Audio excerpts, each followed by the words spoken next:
Silent রেখে অন্তত এই এর মধ্যে সার করতে না হয়। আপনারা এখনো যারা মোবাইলটা সাইলেন্ট করেন নাই, আপনারা সাইলেন্ট করে এভাবে বসেন যেন আগামী 2 ঘন্টা প্রস্তাবের জন্য ব্যাক না আসে। আপনি কি রেডি আছেন? ইয়েস। এবার সরাসরি শিক্ষার্থীরা চলে যাবে। ধন্যবাদ। বিসমিল্লাহির রহমানির রহিম। সম্মানিত উপস্থিতি, আসসালামু আলাইকুম। ওয়া আলাইকুম আসসালাম। সবাই কেমন যেন একটু ঘুমিয়ে গেছি বলে মনে হচ্ছে। সকালে ঘুম ভাঙে নাই? এখন ভাঙবে। আচ্ছা, যারা আমাদের এখানে একেবারে নিউ কামার, নিউ গেস্ট, আগে কখনো আসেন নাই, আমাদের সঙ্গে সত্য পরিচিত হয়েছে, পরিচিতি এসছে এবং জানতে এসছে, একটা জানতে এসছেন বলা যায়। হয়তো এখান থেকে ঘুরে সিদ্ধান্ত নেবেন, এরকম কারা আছে একটু হাত? Thank you very much. ওনাদের জন্য একটা বড় করতালি, ওনাদেরকে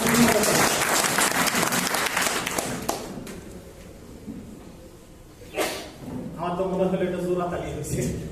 করতালি হয়েছে কি? করতালি হয় নাই না, ওনাদের জন্য না, নিজেদের জন্য তো দরকার নাকি? বেসিক্যালি কিন্তু আমি একজন আকুপাংচারিস্ট। নাম শুনেছেন আকুপাংচারিস্ট? কি করেন? সুই পুটিয়ে যে চিকিৎসা করা হয়। নো, হাতের তালু পায়ের তালু দেখাচ্ছেন। This is not acupuncture, this is acupressure. খুব খুব ছোট্ট একটা বিষয়। 3 দিনের একটা সেশন হলে আমরা আকুপ্রেশার শিখে যেতে পারবো এখানে বসে। এরকম সেশন হবে আকুপ্রেশার 3 দিনে, বা জাস্ট 3 দিনের ট্রেনিং এ সব শিখে দেওয়া সম্ভব। But acupuncture is a ocean of education. Ocean, আমি কিন্তু কি বলেছি? সি বলি নাই। সি মানে কি? সাগর। ওশান মানে ওশান মানে কি? মহাসাগর।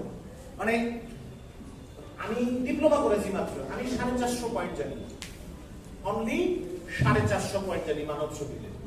আর যিনি এটার উপরে মাস্টার অফ টিচিং বলা হয়, উনি 1150 পয়েন্ট। কতগুলো পয়েন্ট? 1150। হাতের তালু এবং পায়ের তালু, এটা হচ্ছে রিফ্লেক্স পয়েন্ট। Reflex point. কিন্তু হাতের তালু আর পায়ের তালু এই মূলত আমাদের বডির যতগুলো ভিতরের অর্গান আছে, ভিতরের পার্টস গুলো আছে, প্রত্যেকের কিন্তু সঞ্চালন ক্ষমতা আছে এই হাতের তালু এবং পায়ের তালু। ঠিক কিনা? ইয়েস। আমরা অনেকেই গল্পে জানি, আমাদের এখানে একজন আমরা অনেকেই চিনি না, ভদ্রলোক একেবারে পিছনে বসে আছেন, আমার খুব শ্রদ্ধাভাজন একজন, এবং আমরা যারা মুসলিম তাদের জন্য অবশ্যই শ্রদ্ধাভাজন। এখানে একজন কারি সাহেব আছে, উনি হয়তো ভালো বলতে পারবেন আমার থেকে। কারি সাহেব একটু দাঁড়ায় ভাই, আসেন। আপনার বলতে গেছেন, আসেন, আরে আসেন। ওনার তেলাওয়াত, ওনার কথাবার্তা আমি তো মনে করি ওয়ার্ল্ড ক্লাস। তিনি ছিলেন জাপানে অনেকদিন, বহুদিন। কারি সাহেব, আসসালামু আলাইকুম। আসসালামু আলাইকুম। জাইনুল আবেদিন। জাইনাল আবেদিন কারি সাহেব, তো আমাকে একটু গল্পটা শোনাবেন যে আল্লাহ পাক যখন, আমি কিন্তু আস্তে আস্তে যাবো, অধৈর্য হওয়ার কিছু নেই, হ্যাঁ, প্রোডাক্টে কিন্তু যাচ্ছি আমি আস্তে আস্তে।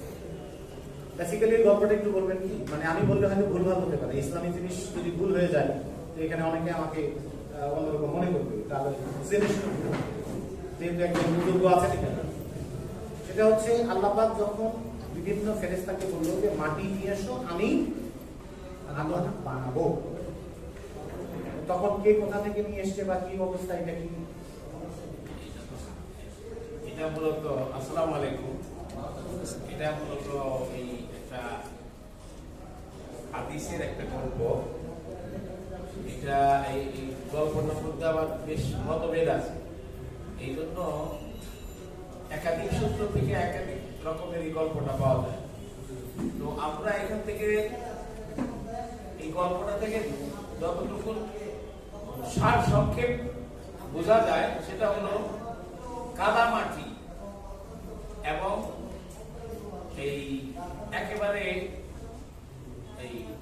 একেবারে লিকুইড কাদা, যেটা খুব বেশি পাতলা, ওইরকম কাদা মাটি দিয়ে মূলত আদম আলাইহিস সালামকে তৈরি করা হয়েছে, বিভিন্ন জায়গার মাটি দিয়ে। এই ব্যাপারে আরো বিস্তারিত সূত্র বর্ণনা আছে, তো সার কথা হলো এই। আসসালামু আলাইকুম। ওয়ালাইকুম আসসালাম। আমি করতে চাই, যদি একটু ওদিক হয়ে যায়। আর ইসলামের তো অনেক দিক আছে, রিয়েল টাইম, এগুলো তো আসলে মুফতি সাহেবরা এগুলো ভালো জানেন বেশি, তাই না? যাই হোক, আমি যতদূর জানি সেটা হচ্ছে এই মাটিটা যখন নিয়ে আসে বিভিন্ন ফেরেশতারা দুনিয়া থেকে মাটি নিয়ে এসো, অর্ডার পেয়েছেন, আল্লাহ পাক অর্ডার দিয়েছেন। এখন কেউ নিয়ে গেছে বন অঞ্চলের এক মুঠ মাটি, কেউ নিয়ে গেছে কোথাকার মনে করেন কাদা মাটি, কেউ নিয়েছে ভালো একটা মাটি, এরপরে কেউ নিয়েছে মরুভূমির মাটি। হ্যাঁ, এই সব কিছু মিক্সিং করে এটা বানানো হয়েছে। বিধায় আমাদের মরুভূমি অঞ্চল যেটা, যেখানে কোনো গাছপালা নাই, শুধু কি, শুধু বালি আর বালি, ঠিক তেমনি জায়গাটাই হলো মানুষের হাতের তালু এবং পায়ের তালু। এটা হচ্ছে তার প্রতীক। দিস ইজ চাইনিজ মেডিসিন, কিন্তু ওরা এই কথাই বলে, এইভাবে বলে যে যখন মানুষ বানানো হয় তখন এইভাবে হয়। ওরাও সম্ভবত এই বিষয়টা জানে। 10,000 বছর পুরনো চিকিৎসা বিজ্ঞান তো। আচ্ছা, আর যেহেতু এখানে বনাঞ্চলের কিছু মাটি ছিল, তাই আমাদের শরীরেও কিন্তু বন জঙ্গল দেখা যায়। প্রত্যেকের মাথায় আছে কিনা? আছে না? লোম আছে না? হ্যাঁ, এটা হলো সেটার প্রতীক। এখন যদি বলেন যে এর ভিতরে তো পানি ছিল, ইয়েস, টোটাল রক্তের মধ্যে কত পার্সেন্ট পানি জানেন? No, 85% পানি, 85% পানি। আর মানুষের সেল, সেল মানে কি? কোষ। ট্রিলিয়ন ট্রিলিয়ন সেল দিয়ে আমাদের শরীরে কোষগুলো গঠিত, তাই না? শরীরটা গঠিত। কোষ হচ্ছে একেবারে একজন মানব দেহে বা যে কোনো জিনিসের একটা, মানে জীবের, যে কোনো জীবের ক্ষুদ্রতম একক। মানুষের কোষের মধ্যে কত পার্সেন্ট পানি আছে? 85 হচ্ছে ব্লাড, এটাতে আছে হচ্ছে 95% কোষ। এগুলো কি ওই পানির একটা অংশ না? এরকম। তো যেটা বলছিলাম যে অ্যাকচুয়ালি চাইনিজ মেডিসিন এবং আয়ুর্বেদিক মেডিসিন, এরপরে আছে একটা ইউনানি মেডিসিন। আমরা কি এগুলো সম্পর্কে কিছু জানি? জানি না, না? আমরা একটু জানি, একটু জানি। পৃথিবীতে ওয়ার্ল্ডে কিন্তু হেলথ কনসেপ্ট, ওয়ার্ল্ডে হেলথ কনসেপ্ট কিন্তু একটা, দুইটা, তিনটা না, 133টা মেডিকেল কনসেপ্ট। আমি মাওলানা সাহেবকে বলেছি, উনি সূরা পড়ে ফু দিয়ে দিয়েছেন, পানি খেয়েছি, আমার পেটের ব্যথা ভালো হয়ে গেছে। আজও দেখা যায়, দেখা যায় কিনা? যায়। আচ্ছা, এখন এই পানিটা যদি কোনো টেস্টে দেওয়া হয়, তাহলে টেস্ট করে ল্যাবরেটরিতে কি উত্তর আসবে? কি এমন ছিল এখানে? এখানে কোনো ভিসারাল চেইন, মোটা পেইন, এই ধরনের কোনো কিছু ছিল? নো। পেইনকিলার টাইপের কিছু ছিল না। তাহলে কি করে ভালো হলো? প্রশ্ন আসতে পারে তো। This is a medical concept. এখন বিভিন্ন ধরনের ধর্মেও কিন্তু এই ধরনের কিছু ধর্ম যাজক আছেন এবং ধর্ম পুরোহিতরা আছেন। তারাও যদি কোনো তাবিজ দেয়, ফু দেয়, ফাঁকা দেয়, সেটা দিয়েও যদি 1% মানুষও যদি উপকার পায়, this is a concept also. So এটাও একটা কনসেপ্ট। বাট কনসেপ্টের মধ্যে কিন্তু দুইটা ভাগ আছে। একটা হচ্ছে একমাত্র একজনই আছে, সে শুধুমাত্র কি? শুধুমাত্র কেমিক্যাল বেস। সেটার নাম কি? অ্যালোপ্যাথি। 100% ঠিক না, ওটাও আসছে কিন্তু ইয়ে থেকে, উদ্ভিদ থেকেই ওনারা শুরু করেছেন। পরবর্তীতে এটা মডার্ন করতে করতে আজকে এই পর্যায়ে আসছে। মূলত আমরা জানি যে 10,000 বছরের পুরনো, 10,000 বলতে আজকে থেকে 10,000, কবে থেকে? খ্রিস্টপূর্ব 10,000 বছর পূর্ব থেকে মাঝখানে হচ্ছে হিমালয়, এই পারে হচ্ছে ইন্ডিয়া, ওই পাশে কি চায়না, এই পাশে ইন্ডিয়া, এই পাশে ভারত।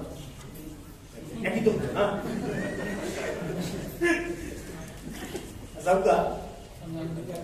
সামনের দিকে তো কি হচ্ছে এটা? এক পাশে হচ্ছে মূলত চায়না, চায়নার তিব্বত, আর এক পাশে হচ্ছে ইন্ডিয়া। কনসেপ্ট কিন্তু এটাও 10,000 বছরের পুরনো, এটাও 10,000 বছর পুরনো। তো ওই পাশে হচ্ছে, যেহেতু ওরা কি ধারণার দিকে ওরা খারাপ, কি ধর্ম ওদের? বৌদ্ধ, বুদ্ধিস্ট। এ পাশে কি? হিন্দু। বেদ শাস্ত্র দ্বারা আয়ুকে মেনটেন করার নাম হলো আয়ুর্বেদ। বুঝা গেছে? বেদ শাস্ত্র দ্বারা আয়ুকে মেনটেন করার নাম হলো আজমাইন। ঠিক আছে? আর ইউনানি মেডিসিন থেকে, এটা বেসিক্যালি এটা এসছে হচ্ছে মানে গ্রিস থেকে। গ্রিস থেকে যখন মডার্ন করা হয়েছে তখন এটা করেছে ইসলামী মেডিসিন নামে, তখন এটা চেঞ্জ হয়ে আসছে, তখন এটা করেছে জনাব ইবনে সিনা। ইবনে সিনা হয়ে তারপরে এটা এসে ঢুকেছে কালের বিবর্তনে পারস্যের দেশের মধ্যে করে আসছে পাকিস্তান, এর পরের দিকে এদিকে আসছে। আর এই কারণেই পাকিস্তানের তদানীন্তন সময় খুব তোড়জোড় করে নিয়ে যে জিনিসটা তৈরি করা হয় আজও সেটা ওয়াকফ হিসেবে চলতেছে। নাম কি? সারা ওয়ার্ল্ডে পরিচিত এখন। কি এটা ভাই? আমদাদ। রাইট। আমদাদ শব্দের অর্থ জানেন কি? আম মানে কি? আমার দরদ, আমার রাইট, আমার নিজের উপরে দরদ, আমদাদ। আসুন কনসেপ্ট গুলো মোটামুটি, আসলে এটা নিয়ে কথা বলতে গেলে আরো অনেক স্লাইড আছে, এগুলো নিয়ে পরে বলে। যাই হোক, আমরা এই কনসেপ্টের মধ্যেই আছি মূলত। সেটা হচ্ছে কি, আমরা এমন কিছু প্রোডাক্ট নিয়ে কথা বলবো যে সায়েন্স এটা নিয়ে যেই কথাগুলো আমাদেরকে জানাচ্ছে, যেই মানে আমাদেরকে যে ইনফরমেশন দিচ্ছে, এই ইনফরমেশন গুলো যে এইটুকুই যথেষ্ট তা কিন্তু নয়। কারণ রিসার্চ কিন্তু থেমে নেই। একটা জিনিসের উপরে রিসার্চ কিন্তু চলতেই আছে, চলতেই আছে, চলতেই আছে। আপনি কি মনে করেন যে সজিনা পাতার উপরে আগে রিসার্চ হয় নাই? হয়েছে। সম্প্রতি এসে যে রিসার্চটা হয়েছে সেটা এখন আমরা মুখে মুখে শুনতে পাই, মরিঙ্গা মরিঙ্গা। শুনতে পাচ্ছি না? শুনি তো? সিম্পল জিনিস, সেটা কি? সজিনা পাতা, আর কিছু। এটা তো আগে জানতাম না, এখন জেনেছি। ঠিক এরকম প্রত্যেকটা প্রোডাক্টের বিষয়ে, প্রতিটা আইটেমের বিষয়ে রিসার্চ অব্যাহত। একজন সায়েন্টিস্ট একটা বের করেছে, আর একজন সায়েন্টিস্ট আর একটা বের করেছে। এই কারণে দেখবেন যে আমরা যে প্রোডাক্টগুলো এখন জানবো, শুনবো, যে কথাগুলো বলবো, এটার বাইরেও কেউ কেউ কিছু কিছু রেজাল্ট পেয়ে যাবেন। বাট এটা কখনো সায়েন্স ল্যাবরেটরিতে দিলে এটা প্রমাণ করা যাবে না যে এটা কেন হয়েছে। পেয়ে যাবো, বাট আমরা কিন্তু তার কেন হয়েছে এটা উত্তরগুলো পাবো না। বিকজ অফ একমাত্র অ্যালোপ্যাথি বাদে আর অন্যান্য বিশেষ করে যেসব product, specially for research product, এগুলোকে বলা হচ্ছে হলিস্টিক মেডিসিন। নাম কি? Holistic medicine. হলিস্টিক মেডিসিনের বাংলা কি? বাংলা কি? হলিস্টিক শব্দের বাংলা কি? আধ্যাত্মিক। আধ্যাত্মিক। হ্যাঁ, কেন হয়েছে জানি না, কিন্তু হয়েছে। আচ্ছা, আমাদের এখানে জন্ডিস কাটতে হয়েছিল, জন্ডিস মানে লাইফে হয়েছে একবার না একবার। ঢাকায় তো সংখ্যা বেশি ভাই, হাত উঠে না, দেখছেন? এই যে উঠতেছে, উঠতেছে, একদম দুইবার হাত উঠেছে, তার মানে দুইবার হয়েছে। আচ্ছা, তাহলে এই জন্ডিসটা হয়েছে আজ অব্দি। জন্ডিস যেটাকে আমরা বলে থাকি অ্যাকচুয়ালি হেপাটাইটিস। এটা হেপাটাইটিস এ, বি, সি অনেকগুলো আছে। জন্ডিস নামে যেটা বলছি, এইটা অনেকের হয়তো পানিবাহিত রোগ। এইটার ভালো কোনো চিকিৎসা অ্যাকচুয়ালি অ্যালোপ্যাথি আজ পর্যন্ত আছে না। কি বলবে? আপনি রেস্ট করেন, রোদ্রে যেন না, ঠান্ডা খাবারগুলো বেশি করে খান, আর শুধু রেস্ট করেন, তাই তো? ডাবের পানি টানি খান, এইগুলো মানে কুষারের রস খান। আমি কুষার বললে ভুল হইতে পারে, অনেকে আখের রস বলে। আখ কুষার কিন্তু একই জিনিস, সেগুলো খান। তাহলে কোনো মেডিসিন তাকে কিন্তু প্রয়োগ করা। আচ্ছা, এখন গ্রামের একজন অশিক্ষিত ব্যক্তি, উনি ছোট্ট একটা মালা কি দিয়ে, কিসের কি দিয়ে মালা বানাইছে, দিয়ে এখানে দিয়ে দিয়েছে। এটা বিকালের মধ্যে এত বড় হয়ে গেছে, ফেলে দিয়েছে। 3 দিন উনি বলে যে হলুদটা খায় না। এরপরে কি হয়? ওনাকে টেস্ট করা যায়, টেস্ট করা দেওয়া হলো, টেস্ট করা হলো, সিরাম বিলিরুবিন টেস্ট করে দেখা যাচ্ছে ওনার জন্ডিস। এখন ওই ব্যক্তিকে ধরে যদি পুলিশে ধরে ওকে যদি পিটায়া সায়েন্স ল্যাবরেটরি নিয়ে যায়, বলে তুই এই শিকড়ে কি পাইছিস, বাইর করে দেখা, কি পারবে? ও বলে আমি শিখছি, দিছি, হয়েছে, আমি আর বেশি কিছু জানি। ব্যাপারটা এরকম না? হয়েছে তো, এটা হলো বড় কথা। কোন সাইড এফেক্ট হয়েছে? আমাদের রাজশাহী, নাটোর, কুষ্টিয়া এই অঞ্চলের কেউ আছেন হাত উঠে? বিভাগ ঠিক না, আচ্ছা, আব্দুলপুর স্টেশন কেউ চিনেন? এরকম কেউ আছে? আব্দুলপুরে একটা গ্রামই আছে, কবিরাজি গ্রাম। সারা বাংলাদেশ থেকে ওখানে মানুষ যায়, যেখানে বড় বড় ডাক্তাররা ফেল হয়ে যায়, হাড় ভেঙে গেছে, জোড়া লাগছে না, ওরা ওইখানে ওদের বাড়ির আশপাশেই পাতাটা আছে, পাতাটা নিয়ে এখানে ঠেকানোর সাথে সাথে যেখানে ভেঙে গেছে চিল্লাতে শুরু করবে, মনে হবে তা আগুন লাগাই দিয়েছে, কিছু করে এখানে পাতাটা চোয়াইছে। কি সৃষ্টি আল্লাহ পাবে, চিন্তা করতে। ওই পাতাতে মাংস দিবেন আপনি, কথার কথা, আপনি গরু খাসির মাংস কিনেছেন 2 কেজি মাংস, ওই পাতাগুলোকে সাজিয়ে আপনি মাংসটা রেখে দেন, 3 দিন পরে আপনি দেখবেন মাংস একটা টুকরা সব জোড়া হয়ে গেছে। This is call house. এটা ব্যবহার আমরা অনেকে জানি না। হ্যাঁ, কেন জোড়া লেগেছে এভাবে বলা যায় না। ওখানকার এক কবিরাজকে রাজশাহী কোর্টে নিয়ে চলে কেস করছে একজন অর্থোপেডিক সার্জন, আমার তো ব্যবসা যায় না। এই লোক গেছে, সাথে গ্রামবাসী, রুগী মুগি যা ছিল ঠ্যাংরাতে ল্যাংড়াতে ঘোরাতে সব চলে গেছে, সব চলে গেছে কোর্টে, সব চলে গেছে। যাওয়ার পরে এরা কারা? স্যারের আমার রুগী। এরা কেন আসছে? শোনেন, স্যার যে লোকটা কেস করেছে, নাম বলবো না, কষাই নাম পরিচিত আমাদের রাজশাহীতে, শিমুল জানেন। তো ওনার কাছে গেলে উনি বলে যে 1.5 লাখ দাও, 2 লাখ দাও, এখন আমরা কাটবো, অপারেশন করবো।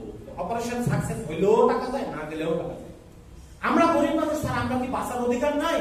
এরা কোনো সাইড এফেক্ট নাই, ক্ষতি করে না।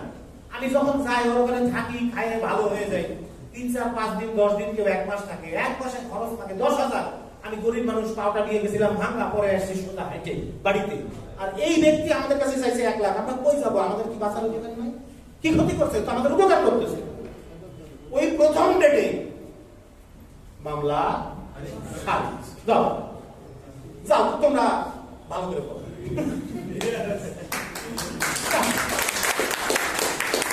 আব্দুলপুর স্টেশন, এখানে নেমে ভ্যানে ওখানে ডাকবে, এই কবিরাজ, কবিরাজ পাড়া, কবিরাজ পাড়া, কবিরাজ পাড়া, ঠিক আছে? ওখানে যেতে না হয়, আল্লাহ পাক সকলকে আমাকে সেই তৌফিক দান করুন। তবে যদি কোনো এরকম মানে পেশেন্ট থেকে থাকে, তাহলে আল্লাহর রহমতে কম খরচে মোটামুটি ভালো চিকিৎসা একটা জায়গায় আছে, আছে তো হলিস্টিক মেডিসিন। আসলে আমরা মেডিসিন নিয়ে কথা বলবো, অ্যাকচুয়ালি টোটালি শুরুতেই যদি বলি এই না এটা প্রোডাক্ট খালে এই হবে, ওই হবে, হ্যাঁ হবে, তেন হবে, এগুলো বললে কি ভালো লাগবে? এখন একটা বাচ্চা খেলতেছে মনে করেন, এখন টিচার এসে বসে গেছে, আরে সব ইয়ে করো, ব্যায়ামটা করো, তো ও হাত পাও ধই নাই, ভয়ে টিচারের ভয়ে এসে বসে। ওর সঙ্গে যদি এখন আমি যতই বলি এটা পড়ো, এটা পড়ো, এটার মানে কি, ওটার মানে কি, ব্রেনে যাবে? যাবে। ফার্স্ট অ্যাট্রাকশন করতে হবে কিন্তু টিচারের উপর তার মনোযোগ আছে কিনা। এন্ড টিচারের উপরে মনোযোগী করতে গেলে কি হবে? কি খেলছিলে বাবু? Sir cricket, very good. তোমার প্রিয় খেলোয়াড়ের নাম কি? Sir Shakib Al Hasan, very good. তুমি তো অলরাউন্ডার, তুমি তো অলরাউন্ডার হতে চাও? জি স্যার। আজকে কয় রান করছো? স্যার আজকে আমি 10 রান করছি। কালকে কত করছি? Sir 14 run. পরশুদিন তো স্যার। হ্যাঁ ঠিক আছে, পৃথিবীর সব থেকে বড় ব্যাটসম্যান যারা আছে তারাও জীবনে কখনো না কখনো 0 রান আউট হয়েছে। হয়েছে তো? যত ক্রিকেট লিজেন্ড আছে সব বাইকে ওই সাতটা গ্রহণ করতেছে, 0 রানে হাঁস হয়ে ফিরে গেছে, আছে না? সেরকম তো যখন এগুলো হচ্ছে, তখন ছাত্র কি করছে? এই প্রশ্নগুলোর জবাব যখন ছাত্র দিচ্ছে, মানে স্যারের প্রতি কি হচ্ছে? তার অ্যাট্রাকশনটা বাড়ছে। ওই অ্যাট্রাকশনটা বড় তখন বেড়ে যাবে। ঠিক আছে, এবার বলো তো, তাহলে পরশুদিন করছিল 0, তার আগের দিন স্যার, তার আগের দিন করেছিলাম 14, তাহলে 14, পরের দিন করলাম কত? 7, 10, তারপরের দিন করছে 14। এখন সব গত 4 দিনে মোট তুমি কত রান করেছো?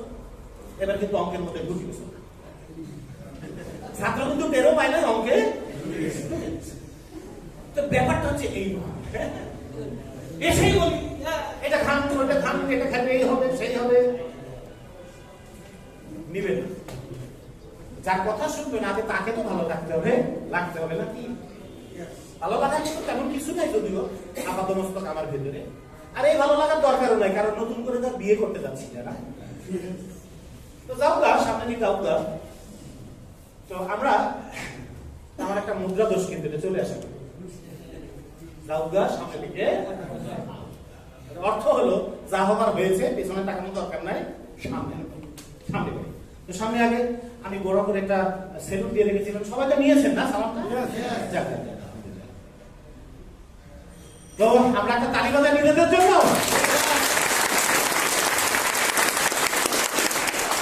Welcome to ম্যাগনেসা।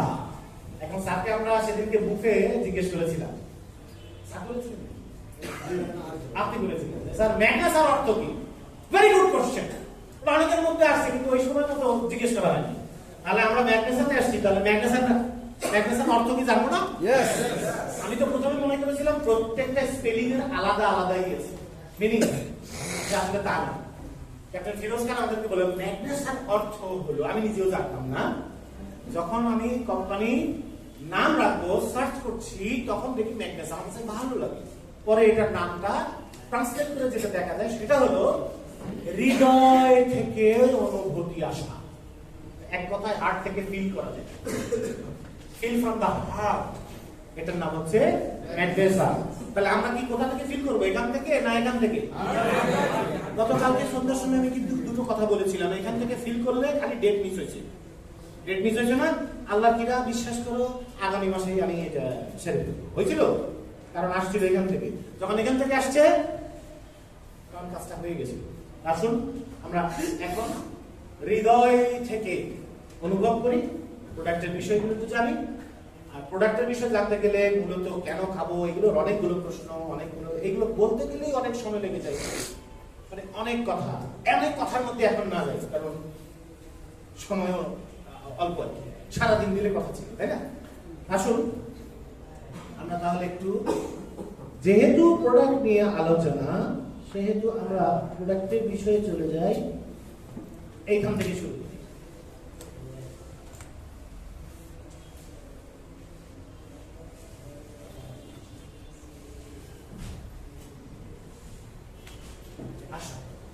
As per World Health Organization, আমরা কি হেলদি থাকতে চাই? Yes. হেলদি থাকতে চাই? Yes. কেউ বলছেন আমি হেলদি থাকতে চাই আর না চাই, তোর বলবো তুই কি না? আমার ব্যাপার ব্যক্তিগত, তোর বলবো কেন? আসলে as per World Health Organization, যদি আমি হেলদি থাকতে চাই সেক্ষেত্রে আমার শরীরের এই জিনিসগুলো ভালো থাকতে হবে। তাহলে ভালো থাকার জন্য আমরা একটু জেনে নিই। ফার্স্ট কি এখানে আসছে দেখেন তো, প্রথমটা কি? স্লিপ। স্লিপ, আগে ঘুম, দেখছেন? আগে কি আসছে? আগে আমাদেরকে ঘুম ভালো হতে হবে। আমাদের যারা অ্যাডাল্ট মিনিমাম 6 ঘন্টা ঘুম, 6 থেকে 8 ঘন্টা সাউন্ড স্লিপ ঘুমাইতে হবে, কোনো রকম ডিস্টার্ব ছাড়া। বলে সুস্থ থাকবো, তাই না? মেন্টালি ক্লিয়ার থাকতে হবে। মেন্টালি আমরা অনেকেই থাকি না। এরপরে আছে কি, টক্সিন গুলো বের করতে হবে। শরীরে প্রতিনিয়ত টক্সিন যাচ্ছে, কারণ আমরা যারা নতুন এসেছি তারা হয়তো টক্সিন সম্পর্কে জানে না। আবার নতুন এসছেন এখানে, কিন্তু তারা কিন্তু আবার অন্য কোম্পানিতে অবশ্যই গেছেন, এরকমও আছে, আছে না? আচ্ছা, এই টক্সিন বলতে আমরা কি বুঝি, আমরা পরে আসছি। ইমিউন পাওয়ারটা বুস্ট করতে হবে, আমাদের রোগ প্রতিরোধ ক্ষমতাটা বাড়াইতে হবে। এটার নাম কি? ক্লিয়ার স্টুল। ক্লিয়ার স্টুল কি? পেট পরিষ্কার। পেট পরিষ্কার। পেট পরিষ্কার হলে কেমন? হ্যাঁ, ক্লিয়ার স্টুল। স্টুল মানেই তো পায়খানা, তাই না? পায়খানা কি হবে? ক্লিয়ার হবে। এখন এইখানে দুই একটা কথা না বললেই নয়। আমার কাছে রোগী আসে, আমি রোগী দেখতেছি, আপনার পায়খানা কেমন? বলে যে পায়খানা ক্লিয়ার। কিরকম ক্লিয়ার? ক্লিয়ার। সকাল থেকে কতগুলো, মানে আই মিন কিরকম কি অবস্থা? তো বলছে সকাল থেকে 2-3 বার গেছি, একবারে ক্লিয়ার হয়ে গেছে। আচ্ছা, সকাল থেকে যে লোক 2-3 বার পায়খানা করেছে, একবারে ক্লিয়ার হয়ে বের হয়ে গেছে, এটা কি ভালো লোক? মানুষ হয়েছে ব্যাপারটা, তাই না? ক্লিয়ার পায়খানা কাকে বলে? আমরা এখানে সকলেই মাশাআল্লাহ হাগু করি তো নাকি? এখানে করি না এরকম কেউ তো নাই না? আছে কি? একজন থাকতে পারে, কেউ কেউ খিদা লাগার ভয় পায়খানা করে না। হ্যাঁ, খিদা লাগার ভয় করে না, কঞ্জুস আর কি তাদের। যাই হোক, পায়খানাটা ক্লিয়ার হওয়ার সিম্পটমটা আমরা আগে বুঝি। হ্যাঁ, কারণ প্রোডাক্ট গুলো যে আমরা নিজেরা ফার্স্ট কে ইউজ করি, নিজে নিজে যখন করবো তখন আগে নিজের সমস্যাটা বুঝে নিজেটাই আমরা সিলেকশন করি। আপনাকে সিলেকশন করতে পারবেন নিজে আপনি কি অবস্থায় আছেন, রাইট? এখন স্টুল ক্লিয়ার করতে যেটা বোঝায়, পায়খানা ধর্ম শুনবেন? পায়খানা ধর্ম হচ্ছে একেবারে ক্লিয়ার পায়খানা যেটা, সেটা হচ্ছে ইহা হালকা হলুদ রঙের হইবে। প্রথম রং হালকা হলুদ রঙের হবে, অতিরিক্ত দুর্গন্ধ হবে না, আবার গন্ধ ছাড়াও হবে না, হালকা গন্ধ, যেটাকে দুর্গন্ধ বলা যায়, এটা হালকা থাকবে। ইহা ক্লিয়ার হইতে গেলে সবরি কলার মতো 3 পিস হবে। এই আশা শুরু হয়ে গেছে, এটা সত্যি কথা। As per medical science, 3 piece সবরি কলা এবং ইহা শলা আকারে নামিবে। বুঝছেন? শলা মানে এরকম মোটা সোজা বলবে। এইটা ব্যতীত যখনই অন্য কিছু হবে তার মানে কোনো না কোনো ঝামেলা আছে। এটা হলো ক্লিয়ার পায়খানা।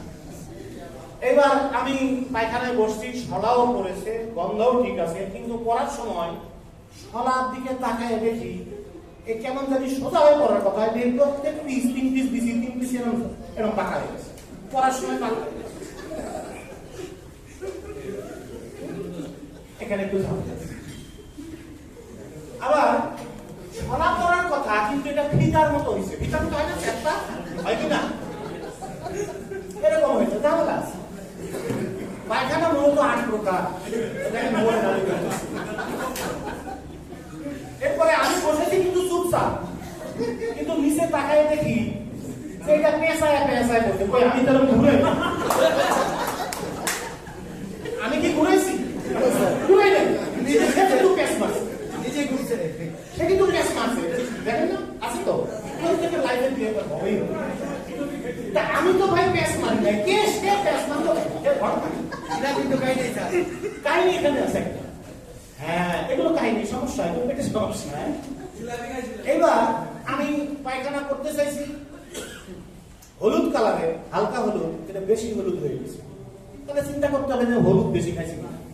আবার দেখছে না, পায়খানা লাল হয়ে গেছে, ওরে বাবা রক্ত সর। না, আসলে তা না, আমি গত 2 দিন লাল শাক খাইছি,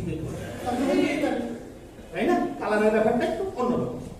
এইবার দেখেন, পায়খানা করতে বসেছি, মানে বলে না যত গর্জে তত বসে না, ওই টাইপের বিশাল আওয়াজ, বিভিন্ন ধরনের আওয়াজ টাওয়াজ দিয়ে মনে করেন চারিদিকে মনে করেন একবারে স্পিডে পায়খানা আছে। কিন্তু 100 গ্রাম পায়খানা কত হয়েছে?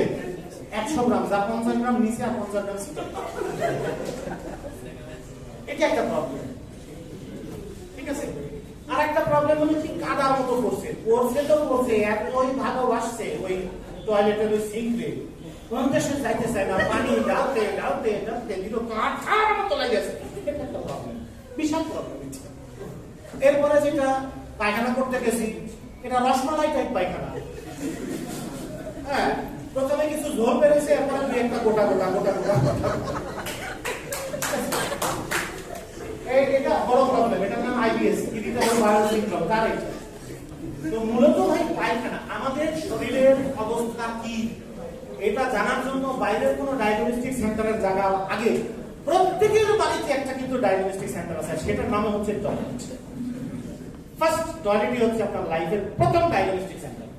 আপনি যদি নিজের সম্পর্কে যান, ভাই ডাক্তার সাহেব কি একাই হাগু করে না আমরাও করি? হ্যাঁ, ডাক্তার সাহেব হাগু করে, উনি হাগু বুঝে শুনে করে, দেখে বুঝে, তাহলে আমাদেরও তো হাগু আছে না? নাই? হ্যাঁ, তাহলে আমাদেরও তো উচিত এটা জানা। তার জন্য মেডিকেল সায়েন্স করতে হবে, ওই মেডিকেল কলেজে ভর্তি হতে হবে, এমন তো দরকার নেই। জানার ইচ্ছে থাকতে হবে, জাস্ট অন্য কিছু, তাই না? এরপরে আরেকটা আছে, সেগুলো ছাগলের মতো পায়খানা। ছাগলের পায়খানা দেখছেন না? কি হয়? ছাগল করে দুরু করে ছিটে পড়ে যায়। আমাদেরটা আসলে ওরকম হয় না, আমাদেরটা হয় এরকম। সেটা হলো মানে খাওয়া দাওয়া করতেছি, আজকে 2 দিন 3 দিন হয়ে গেছে, তার খবর নেই, হয় না? এটা বসেছি, পায়খানাতে বসেছি, ওনার আসার খবর নাই, তাও বসছি আর কি, যদি আসে দয়া করে বসছি, পেপার পত্রিকা পড়তেছি, আরো গেলে বসে আছে। আর কোমর যদি হয়তো কথাই নাই, হিসাব পত্র, সাবধানে পেপার টেপার সব পড়তেছি। করতে করতে কি অবস্থা, মাঝে মধ্যে করছি কিনা চেষ্টা, চোখ দিয়ে তাকালে হয়ে যাইতেছে কিন্তু সেটা যদি হইতেছে। আচ্ছা যদিও বাবার হইল এরকম গোল কালো কিসমিস একটা বের হইলো, বের যেখানে পড়ছে টং করে সব, হ্যাঁ এটা একটা সমস্যা না। আর একটা সমস্যা কি, ওই পর্যন্ত জ্বালার মতো অবস্থা থাকে না, যে দেরি হলে মনে হয় এমনি শেষ, এটা হলো লাস্ট পর্যায়ে। ওই টং করে যেটা বললো এটা আমার ঠিক অবস্থা পানি, হ্যাঁ ডিহাইড্রেশন, এটা তো সবসময় হয় না। এতগুলো জিনিস যদি আমরা মধ্যে শুধু জানি, প্রথম কথা হচ্ছে আমার ক্লিয়ার স্টুল কাকে বলে। দেখেন সারা জীবন খালি খাইছি পায়খানা করছি, এখানে 50, 55, 60 অ্যাবভ 60 লোক থাকতেই পারে না, এখনো পর্যন্ত জানেন না যে পায়খানা ক্লিয়ার কাকে বলে। জানেন কেউ? জানেন তো আপনি কেন খান? আপনি বুঝে শুনে খাইলে না, ওটা পায়খানা বুঝলে না, আপনি তারপরে খাওয়ার দিকে লক্ষ্য রাখবেন, রাইট? খেয়ে দে যা হয়েছে, আমার তো 3 দিন ধরে আটকাই গেছে, আইলেন কেন থেকে জানতে হবে। যাই হোক, ক্লিয়ার স্টুল। আর একটা আছে কি ক্লিয়ার ইউরিন, ইউরিনেশন। ইউরিন কি?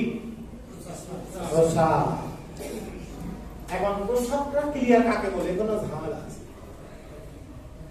ঝামেলা আছে না? কিছুক্ষণ পরপরই খালি প্রস্রাব করতে দৌড়ে, একটু পরপরই ক্লিয়ার করে দিয়েছি, এটি ভালো। ব্যাপারটা এরকম দুইটা ধরনের প্রবলেম থাকতে পারে। 1 নাম্বার ডায়াবেটিক, 2 নাম্বার আর একটা আছে 2 নাম্বার, যেটা স্পেশালি ছেলেদের হবে, মেয়েদের হওয়ার কোনো সুযোগ নাই, prostate gland enlargement. Prostate gland enlargement, prostate gland ফুলে বড় হওয়ার কারণে থলি থেকে সম্পূর্ণ পেশাব বের হয় না, থেকে যায় কিছু। আর যখন পেশাব করে উঠে বের হয়, তখন যাইতে যাইতেই মনে করেন ওই লাইন দিয়ে 2-1 ফোঁটা করে আসতেছে, এর যা হইল কাপড় দেয় শেষ। প্রস্টেট গ্ল্যান্ড, তো এগুলো নিয়ে আমরা কথা বলবো ইনশাআল্লাহ। প্রস্টেট গ্ল্যান্ডের ওই পর্যায়গুলো গেলে আমরা ইউরিনেশনের আবার কালার আছে ভাই, এটা বুঝতে হবে আপনাকে। ইউরিনেশনের কালার একেবারে ক্লিয়ার ইউরিন কাকে বলে? কালার কি হবে? হালকা হলুদ, কিছুটা ঝাঁঝালো, কিছুটা বেশি হলে আবার সমস্যা, কিছুটা ঝাঁঝালো, হালকা হলুদ কিছুটা ঝাঁঝালো। এর বাইরে যদি হয় ঝামেলা। অনেকের আছে না বকরির মতো, ছাগলের মুখের মতো হয়ে গেছে, আবার অনেকে বলে ছাগলের পেশাবের মতো আমার পেশাব হয়ে গেছে।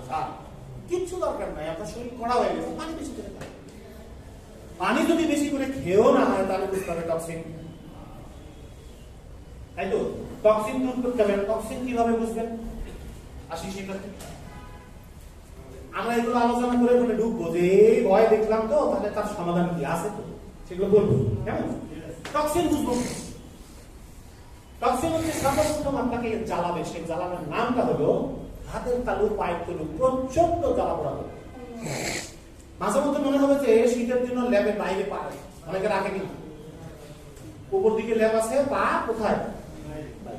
এটা টক্সিনের। আবার এটা গ্যাসের জন্য, আবার এটা পেরিফেরাল নিউরোপ্যাথি বলে একটা অসুখ আছে, সেটার জন্য হতে পারে। বাট বেসিকটা হচ্ছে টক্সিনের।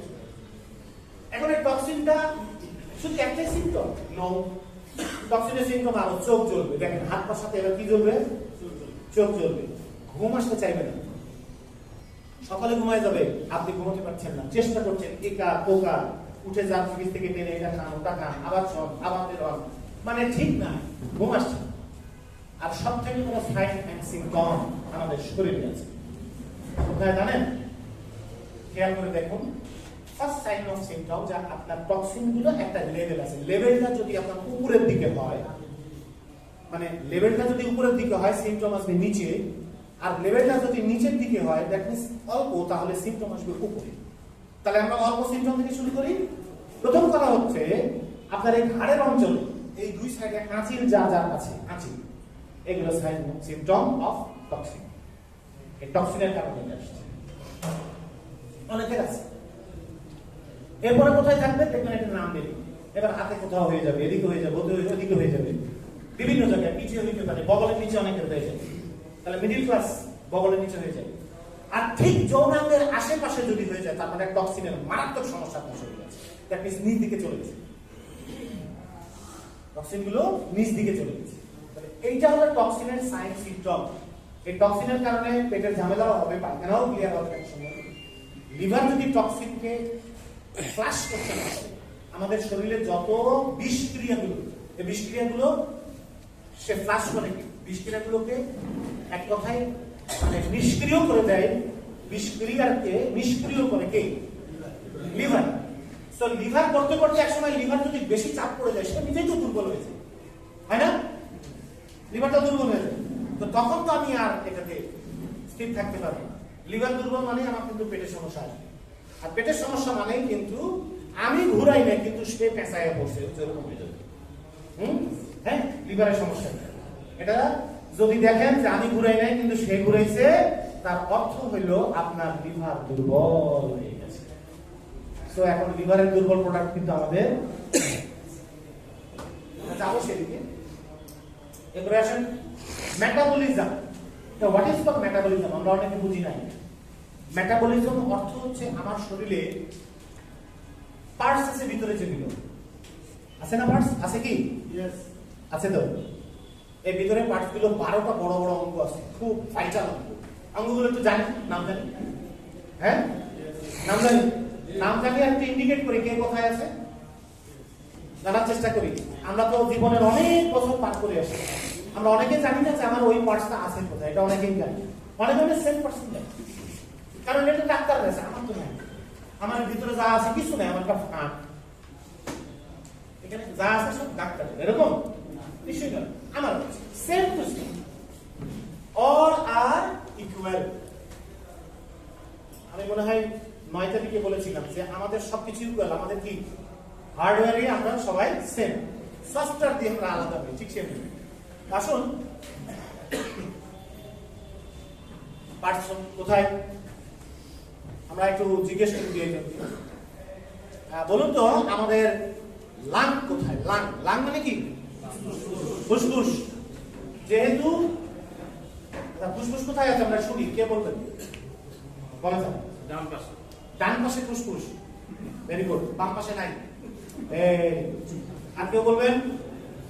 ইয়েস প্লিজ, বসেই বলেন, অসুবিধা নেই।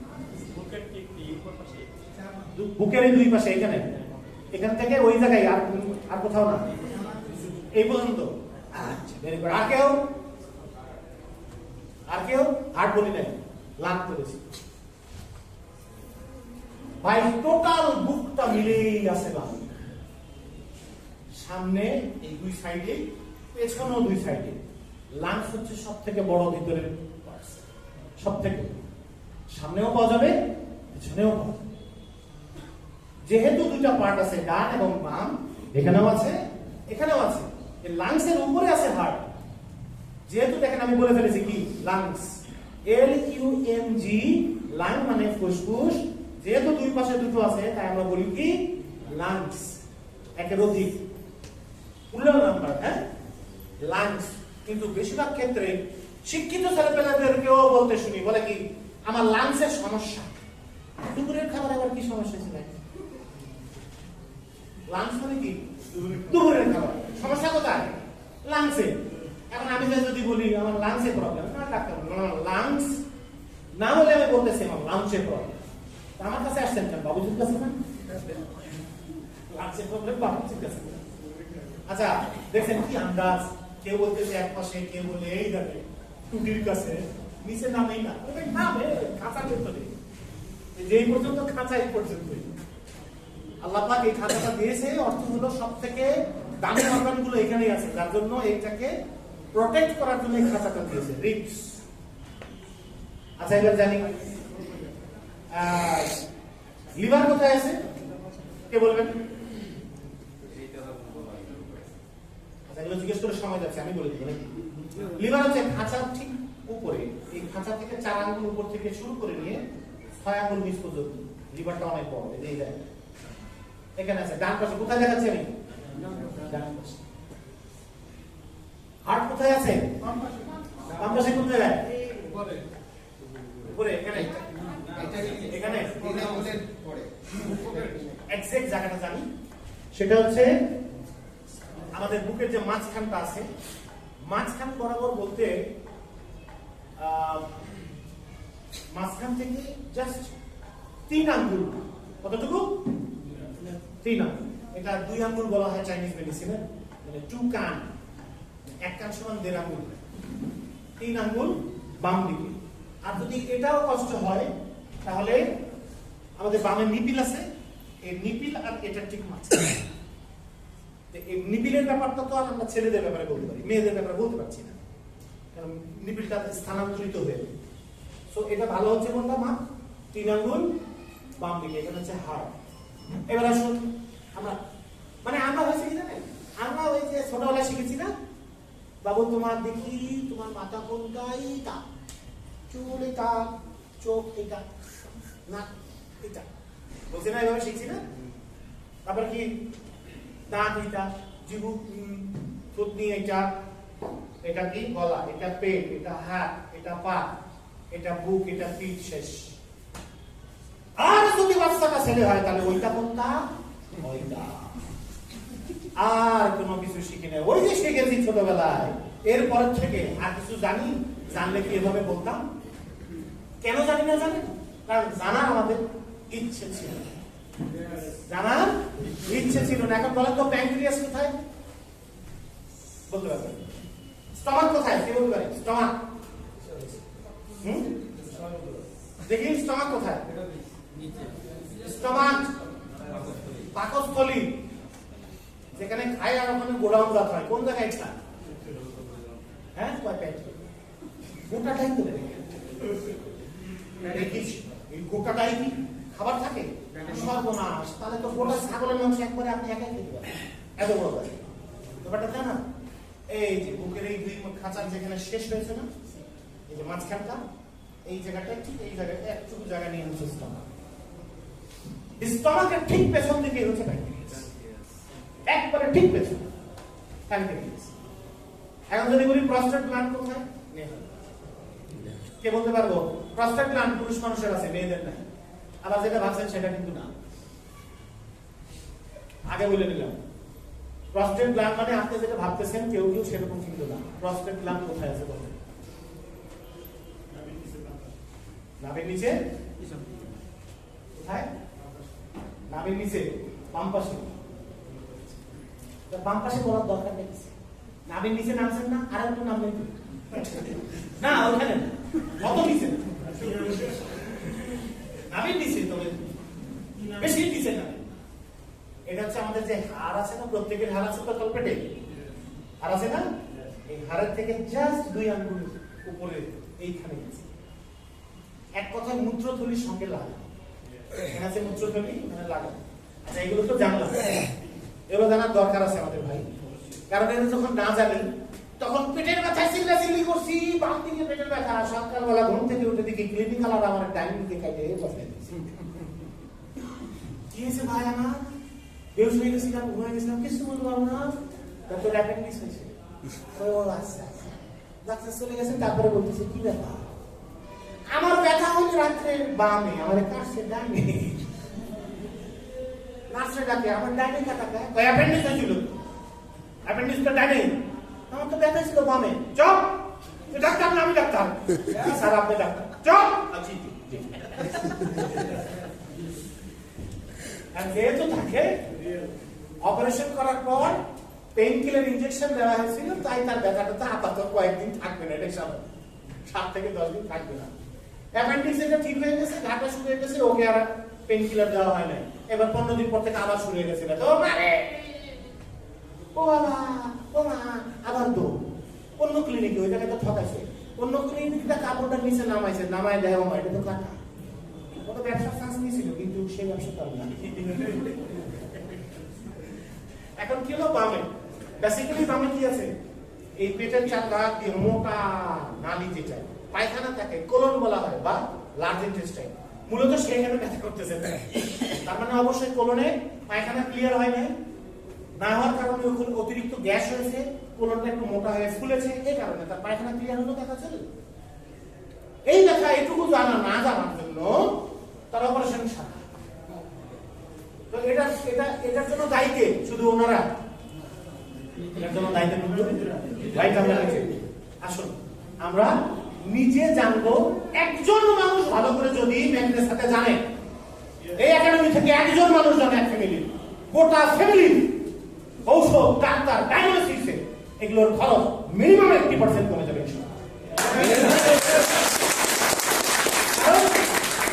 কারণ আপনার যদি ব্যথা হয়, কিছু মানুষ আছে আমার ব্যথা, ওরে ব্যথা, ওকে সাত করে নিয়ে একজন দালাল চলে যেতেছে, ডাক্তারকে দেখেন, ও কিন্তু বুঝতেই পারে না সে দালাল, সেটা এখন আমার কি ভালোবাসে, আমাকে অ্যাসিড রিক্সায় করে তুলে নিয়ে যায়, তবে নিয়ে যেতে কারণ তো আছে, নিয়ে গেছে, নিয়ে যায় গরিব মানুষ, অশিক্ষিত মানুষ, দিয়ে দিচ্ছে। ওনার সাথে যে ডাক্তারের ভালো সম্পর্ক, তার কাছে দিয়েছে, অর্থোপেডিক্স এর কাছে দিয়ে দিয়েছে। এখন অর্থোপেডিক্স এর উনিও তো এমবিবিএস, তাই না? মানে একটা ওষুধ লিখে দিয়েছে, সেটা ভালো ছিলেন, কিছুদিন পর আবার হয় না, আবার ডাক্তার চেঞ্জ করেছে, আবার করেছে, করতে করতে দেখা যায় বেসিক্যালি ওনার দরকার ছিল একজন গ্যাস্ট্রো লিভারের ডক্টরের সঙ্গে কথা বলা।